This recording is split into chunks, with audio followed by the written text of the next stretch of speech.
आइए आज हम स्टडी करेंगे क्वेश्चन नंबर 11 ऊष्मागतिकी। तो 11 नंबर क्वेश्चन में कह रहा है कि CO2 की दहन एंथैल्पी -393.5 किलो जूल प्रति मोल है। दहन मतलब जलाने की, एंथैल्पी ऑफ कंबस्टन।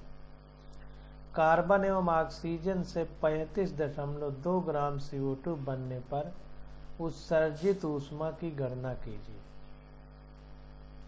तो देखिए, सबसे पहले हम लोग फार्मूला लिख लेते हैं। तो ये देखिए, क्वेश्चन सारे हम लोग कर चुके हैं, हमको 16 नंबर क्वेश्चन से करना है। Question number 16। क्वेश्चन नंबर 17 से करना है। 17 कह रहा है 298 केल्विन पर अभिक्रिया 2A + B से C बन रहा है के लिए डेल्टा H = 400 किलो जूल प्रति मोल है एवं डेल्टा S = 0.2 किलो जूल प्रति केल्विन प्रति मोल है। डेल्टा S एवं डेल्टा H को ताप विस्तार में स्थिर मानते हुए बताइए कि किस ताप पर अभिक्रिया स्वतः होगी। तो कुल मिलाकर के स्पॉन्टेनियस रिएक्शन किस टेम्परेचर पर होगी, इस रिएक्शन के लिए ये हमको बताना है। डेल्टा H और डेल्टा S हमको दे दिया है, टेम्परेचर भी दे दिया है। तो देखिए, डेल्टा H दे दिया है, डेल्टा S दे दिया है, और फार्मूला हमारा होता है delta G = delta H - T delta S। अब जाहिर सी बात है कि अभिक्रिया स्पॉन्टेनियस यानी स्वतः हो, इसके लिए जरूरी है कि डेल्टा G हमारा निगेटिव होना चाहिए, ऋणात्मक होना चाहिए, ये क्लियर है। तो डेल्टा H देखिए, डेल्टा G को ऋणात्मक होने के लिए जरूरी है 100% डेल्टा G ऋणात्मक हो जाएगा अगर डेल्टा H ऋणात्मक हो। अगर डेल्टा H ऋणात्मक है तो चूंकि ये भी ऋण हो जाएगा, ये भी ऋण हो जाएगा, तो आंसर 100% ऋणात्मक आना है। या फिर दूसरा क्या रास्ता है? दूसरा रास्ता ये है कि T डेल्टा S ये पूरा मिला के इस डेल्टा H से ज्यादा हो जाए, तो जब ऋणात्मक भाग ज्यादा हो जाएगा तो घटाने पे आंसर ऋणात्मक आएगा, निगेटिव में आएगा। तो जाहिर सी बात है कि ये दो तरीके की हैं कि या तो डेल्टा H निगेटिव हो जाए तो 100% डेल्टा G निगेटिव आएगा, क्योंकि दोनों निगेटिव हो जाएंगे, या फिर T डेल्टा S इतना ज्यादा हो जाए कि डेल्टा H कम रहे इन दोनों के प्रोडक्ट का, तो आंसर निगेटिव आ जाएगा। तो वही देखिए, कह रहा है कि स्वतः प्रवर्तित अभिक्रिया के लिए डेल्टा G = ऋणात्मक होना चाहिए। डेल्टा H दिया है 400 किलो जूल प्रति मोल, जो कि धनात्मक है, तो इसलिए जरूरी है कि T डेल्टा S ज्यादा होना चाहिए डेल्टा H, क्योंकि T डेल्टा S जब ज्यादा होगा इससे, तभी आंसर हमारा ऋणात्मक आ सकता है। या यूं कहें कि T > होना चाहिए डेल्टा H / डेल्टा S से। ये इधर भाग में चला जाएगा, इधर गुणा में, तो ये हो जाएगा डेल्टा H 400, डेल्टा S 0.2 है, तो ये आ जाएगा केल्विन में 2000 से, मतलब T ज्यादा होना चाहिए 2000 केल्विन से। इसका सॉल्व करने पे आएगा, ये 2 से 2 कट जाएगा, एक 0 ऊपर बढ़ जाएगा। तो कह रहा है अतः स्वतः प्रवर्तित अभिक्रिया के लिए T > 2000 केल्विन, यानी ये टेम्परेचर हमारा 2000 से ज्यादा होना चाहिए, अतः अभीष्ट ताप 2000 केल्विन। क्वेश्चन नंबर 18 देखते हैं। कह रहा है कि अभिक्रिया 2Cl गैस से Cl2 गैस के लिए डेल्टा H एवं डेल्टा S Q के चिन्ह क्या होंगे। डेल्टा H एवं डेल्टा S होना चाहिए, के चिन्ह क्या होंगे।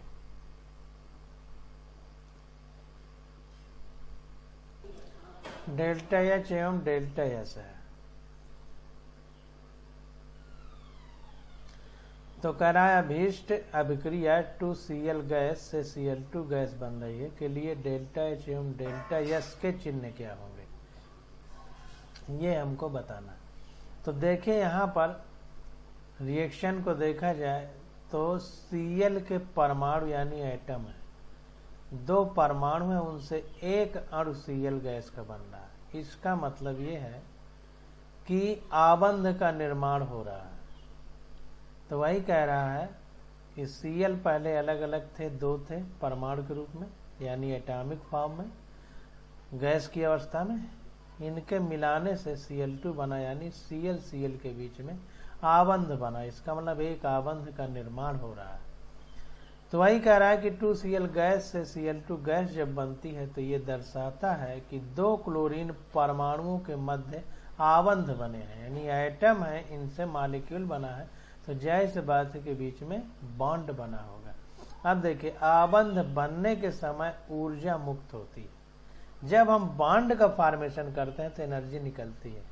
अब निकलना आवश्यक है, निकलना इसलिए आवश्यक है क्योंकि किसी चीज से जब एनर्जी निकलती है तो उसका स्थायित्व तो बढ़ता है, स्टेबिलिटी बढ़ जाती है। क्यों बढ़ जाती है? क्योंकि अगर हमारे पास पैसा है तो हम घर में नहीं बैठेंगे, कहीं गाड़ी में इधर घूमेंगे, कहीं उधर घूमेंगे, कहीं गोवा जाएंगे, कहीं सिक्किम जाएंगे। तो जब एनर्जी कम हो जाती है तो अणु स्थायित्व हो प्राप्त करता है। तो जाहिर सी बात है कि बॉन्ड के फॉर्मेशन में एनर्जी निकलती है, और जो एनर्जी निकलती है वही बंधन ऊर्जा के रूप में बंधन यानी बॉन्ड को मजबूत रखती है। तो इसीलिए बॉन्ड एनर्जी जो है, बॉन्ड बनने के समय जो एनर्जी निकलती है वही होती है। तो एनर्जी निकलती है तो एनर्जी कम हो जाती है बंध की, तो जाहिर सी बात है कि वो स्थायी रहता है। तो यही कह रहे हैं कि ऊर्जा मुक्त होती है। इसलिए अब चूंकि ऊर्जा मुक्त होती है तो जाहिर सी बात है मुक्त होगी तो निकाय से बाहर निकलेगी, तो इसका मतलब निकाय की एंथैल्पी में कमी आएगी। तो delta H equal to negative. अब जब डेल्टा H निगेटिव होगी तो कह रहा है अव्यवस्था घटती है। जाहिर सी बात है कि जब एंथैल्पी का मतलब ऊर्जा है, जब ऊर्जा कम होगी तो उछल कूद कम होगी, क्योंकि ऊर्जा लेकर के ही उछल कूद करेंगे परमाणु या अणु। तो जब कम होगी तो अव्यवस्था घटेगी। जब Cl परमाणु Cl2 अणु में बदलते हैं तो इसका मतलब यह है कि डेल्टा H भी ऋणात्मक होगा। ऋणात्मक का मतलब कम होगा, क्योंकि अव्यवस्था घट रही है। तो डेल्टा H भी ऋणात्मक होगा और डेल्टा S भी ऋणात्मक होगा। क्वेश्चन नंबर 19 देखते हैं। कह रहा है अभिक्रिया 2A gas plus B gas से 2D गैस बन रहे हैं। इसके लिए डेल्टा U0 हमको दिया है -10.5 किलो जूल। तो कहने का मतलब ये है कि 0 लगा है, इसका मतलब मानक आंतरिक ऊर्जा, standard internal energy. Delta S 0 दिया है तो स्टैंडर्ड एंट्रोपी ऑफ रिएक्शन ये। तो डेल्टा S 0 दिया है -44.1 जूल प्रति केल्विन। ये किलो जूल में है, जूल प्रति केल्विन में, तो किलो जूल को जूल में बदलना पड़ेगा। तो कह रहा है अभिक्रिया के लिए डेल्टा G 0 की गणना कीजिए और बताइए कि क्या अभिक्रिया स्वतः प्रवर्तित हो सकती है। तो डेल्टा G 0 की वैल्यू निकालना है। जाहिर सी बात है अगर निगेटिव होगा तो स्पॉन्टेनियस यानी स्वतः परिवर्तित होगी। तो दी गई अभिक्रिया क्या है? 2A gas plus B gas से 2D गैस। तो delta U0 equal to -10.5 kilo joule दिया है, तो इसको जूल में बदला है, किलो जूल अभी नहीं बदला। और delta S 0 equal to -44.1 joule प्रति केल्विन। अब फार्मूला लगा दिए तो delta G 0 equal to delta H 0 minus T delta S 0 होना चाहिए, तो 0 लगा देना। तो delta H 0 equal to delta U0 plus delta NGRT, ये भी फार्मूला होता है, ऊपर पढ़ चुके हैं कई बार। तो इससे हम डेल्टा NG अगर निकालें तो G का मतलब गैस के मोल, तो गैस के मोलों का अंतर या डेल्टा NG। तो गैस के मोलों का अंतर का मतलब है कि उत्पाद यानी प्रोडक्ट के गैस के मोल माइनस अभिकर्मक यानी रिएक्टेंट के गैस के मोल, ये होता है। तो प्रोडक्ट के 2 हैं, रिएक्टेंट के 3 है। केवल गैस के लेना है तो 2 में 3 घटाएंगे तो -1 आ जाएगा। टी हमको दिया है 298 केल्विन, आर हो जाएगा 8 पॉइंट होना चाहिए, गलत लिखा है, इसको 9 को 8 कर दीजिए। ये देखिए यहाँ पे 8 लिखा है, तो 8.314 जूल पर केल्विन पर मोल।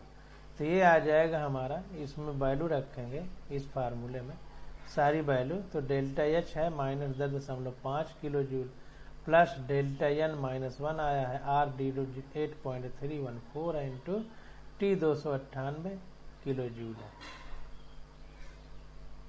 इस रिएक्शन में रखा गया है। डेल्टा यू हमको दिया है, तो इस रिएक्शन में जब रखा गया तो ये डेल्टा एच आ गया हमारे पास -10.5 -2.477 किलो जूल। ये देखिए इसको किलो जूल बदल लिया है, तो 1000 का भाग दे दिया है, तो इसको किलो जूल रहने दिया है, तो किलो जूल में आंसर आ जाएगा, क्योंकि इसको भी किलो जूल बना लिया इस चीज को। तो ये हमारे पास अब डेल्टा जी नॉट हो गया हमारे पास -12.977 किलो जूल इसके माध्यम से।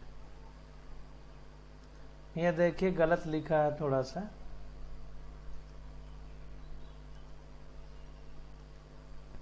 ये डेल्टा एच नॉट हमारे पास निकल के आया। अब delta G naught equal to delta H naught minus T delta S naught, तो इसमें अब ये वैल्यू रखना है। तो delta G naught equal to हो जाएगा, डेल्टा एच हमारा निकल के आया है -12.977 किलो जूल माइनस टी है 298 केल्विन एवं डेल्टा एस नॉट हमारा -44.1 है। अपान इसको, ये जूल में है, इसको किलो जूल में बदलेंगे तो 1000 का भाग दे देंगे।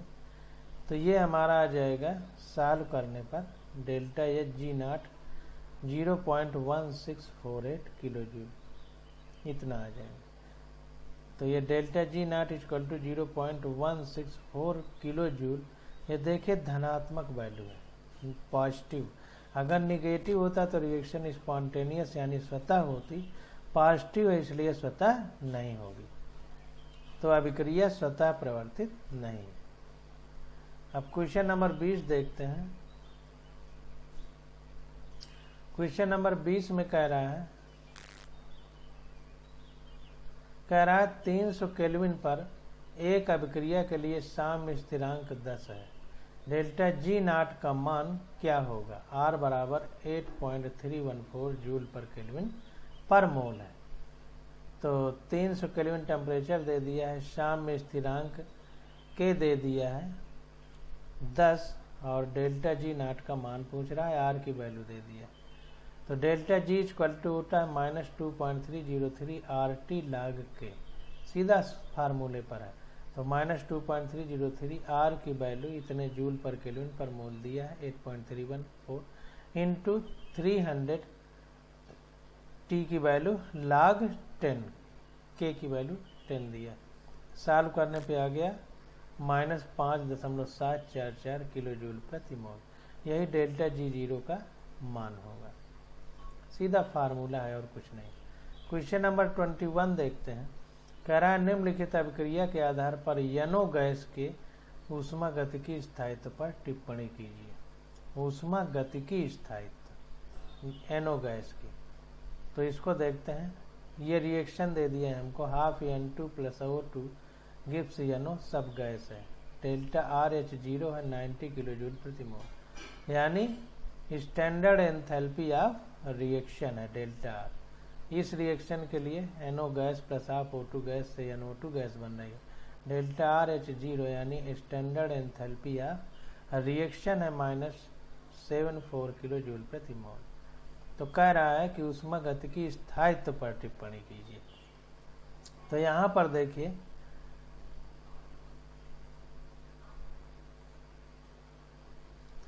अब यहाँ पर देखिए ये जो रिएक्शन है इसके लिए देखा जाए तो डेल्टा RH0 पॉजिटिव है। पॉजिटिव का मतलब कि जो हमारा निकाय है उसमें ऊष्मा जुड़ रही है, ऊष्मा आए निकाय में या कार्य हो निकाय पर तो पॉजिटिव लिखा जाता है। इसका मतलब पॉजिटिव है, मतलब ऊष्मा आ रही है तो एंथैल्पी बढ़ रही है निकाय की। जब बढ़ेगी तो अव्यवस्था भी बढ़ेगी। तो इसलिए क्योंकि ऊष्मा जुड़ रही है तो अणुओं को जब ऊष्मा मिलेगी, ऊर्जा मिलेगी, तो वो इधर उधर भागेंगे ऊर्जा लेकर के। तो जाहिर सी बात है ये हमारा जो NO अणु है यह अस्थायी होगा, क्योंकि निकाय की ऊर्जा बढ़ रही है। इसमें क्या है, देखिए निगेटिव है। निगेटिव का मतलब निकाय की ऊष्मा कम हो रही है, एंथैल्पी घट रही है। इसका मतलब कि इसका जो है अणुओं के पास ऊर्जा कम हो रही है। जब कम हो रही है तो अभी जैसे हमने ऊपर पढ़ा था कि बांड ऊर्जा कम होती है तो बांड ज्यादा स्थायी होता है। तो इससे ऊर्जा जब कम होगी तो स्थायित्व तो बढ़ेगा। तो इसलिए ये रिएक्शन स्थायी होगी, ये अस्थायी होगी। अतः उपयुक्त सूचना से NO अस्थायी है क्योंकि ये धनात्मक है ऊर्जा एंथैल्पी, तथा NO2 एक स्थायी अणु। NO2 स्थायी इसलिए है क्योंकि ये निगेटिव है। निगेटिव का मतलब एंथैल्पी घट रही है। घट रही का मतलब निकाय से ऊर्जा निकल के परिवेश में जा रही है। तो जब कमी होगी एनर्जी की तो जाहिर सी बात है कि ये स्थायी होगा। क्वेश्चन नंबर 22 देखते हैं। कह रहा है कि जब 1 मोल H2 लिक्विड को मानक परिस्थितियों में विरचित किया जाता है, यानी फॉर्मेशन किया जाता है, निर्माण किया जाता है, तब परिवेश के एंट्रोपी परिवर्तन की गणना कीजिए। डेल्टा H 0 = -286 किलो जूल प्रति मोल है। तो कह रहा है 1 मोल H2 लिक्विड यानी द्रव को मानक परिस्थितियों में विरचित किया जाता है, स्टैंडर्ड कंडीशन में बनाया जाता है। स्टैंडर्ड का मतलब जैसे कांस्टेंट टेम्परेचर एवं प्रेशर, और बनाने का मतलब है कि इसकी मानक लिखा है, इसका मतलब इसका निर्माण किससे किया जाएगा, इस जिस रूप में प्रकृति में तत्व पाए जाते हैं उन्हीं का। तो H2 हमारा H हाइड्रोजन तत्व हमारा H2 अणु के रूप में पाया जाता है। ऑक्सीजन तत्व प्रकृति में हमारा O2 अणु के रूप में पाया जाता है। तो इसी से निर्माण करना है पानी का। तो H2 गैस प्लस आप O2 गैस से H2O लिक्विड बन जाएगा। डेल्टा H 0 हमको दिया है क्वेश्चन में -286 किलो जूल प्रति मोल। अब एंट्रोपी चेंज हमको गणना करना है। एंट्रोपी का मतलब डेल्टा एस। अब देखिए अभिक्रिया से ऊष्मा मुक्त हो रही है। क्यों? क्योंकि डेल्टा H 0 निगेटिव है। इसका मतलब निकाय की एंथैल्पी घट रही है। एंथैल्पी हमारी ऊष्मा ही है, तो अभिक्रिया से ऊष्मा मुक्त हो रही है। इसका मतलब मुक्त हो रही है। यह परिवेश द्वारा अवशोषित होगी। जो परिवेश होगा सराउंडिंग, उसके द्वारा एब्जॉर्ब होगी। जाहिर सी बात है निकाय की चीज परिवेश में जाती है, परिवेश की चीज निकाय में आती है। तो Q सराउंडिंग हो जाएगा परिवेश की ऊष्मा प्लस 286 किलो जूल प्रति मोल। ये निकाय का घट रहा है, इसका मतलब निकाय से बाहर जा रही, तो परिवेश में जाएगी तो परिवेश के लिए ये धनात्मक होगा, निकाय के लिए ऋणात्मक है। तो इसलिए Q सराउंडिंग यानी परिवेश की ऊष्मा प्लस 286 किलो जूल प्रति मोल होगी। इसलिए डेल्टा एस सराउंडिंग यानी परिवेश की एंट्रोपी, तो डेल्टा एस सराउंडिंग हो जाएगा Q सराउंडिंग अपॉन T। ये फार्मूला होता है delta S equal to Q upon T। तो ये हो जाएगा हमारा किलो जूल को जूल में बदला तो 1000 का गुणा कर दिया अपान 298। अब ये किलो जूल के बजाय जूल प्रति केल्विन हो जाएगा।